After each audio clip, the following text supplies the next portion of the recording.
European Commission President Ursula von der Leyen has defended the recent trade agreement between the European Union and the United States, describing it as a significant step to maintain trade stability while avoiding escalation with a key ally.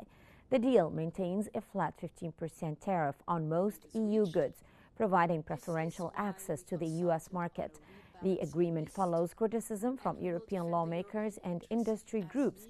Both sides are formalizing terms, including reduced auto tariffs, while the EU continues pushing for exemptions on products like wine and spirits. German Chancellor Friedrich Merz supported the deal, acknowledging tariff burdens, but emphasizing that a broader trade conflict would have been worse for European economies. But you all know that at the same time we're preparing for the possibility that no satisfactory agreement is reached. This is why German business confidence unexpectedly improved in August, with the IFO Institute's Business Climate Index rising to 89, the highest level since May 2023. The increase was driven by more optimistic expectations among firms, though assessments of the current situation slightly worsened. IFO President Clemens Faust noted that the recovery of the German economy remains weak, echoing concerns that domestic infrastructure investments and European Central Bank rate cuts may only spur a gradual rebound. Germany's economy shrank 0.3% in the second quarter, and third quarter growth is projected at a modest 0.1%.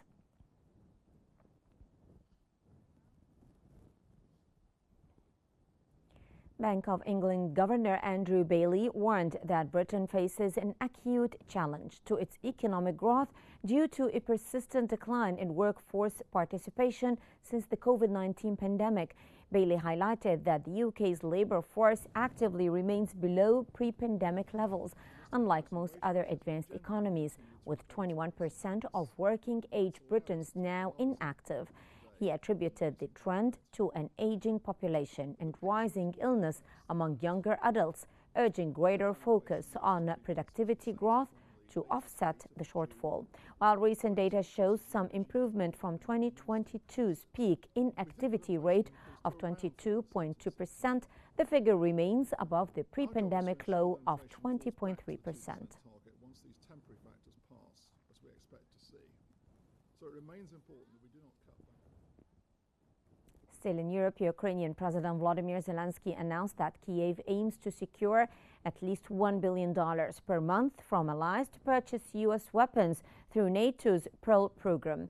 The statement came during a meeting with Norwegian Prime Minister Jonas Gahr Støre, who pledged continued support for Ukraine's air defense and energy security. Zelensky also revealed plans to meet with U.S. Special Envoy Keith Kellogg to discuss potential negotiations with Russia, with further U.S.-Ukraine talks scheduled later this week. Norway expressed support for Ukraine's defense, but emphasized a preference for a peace agreement with Russia before contributing to long-term security guarantees.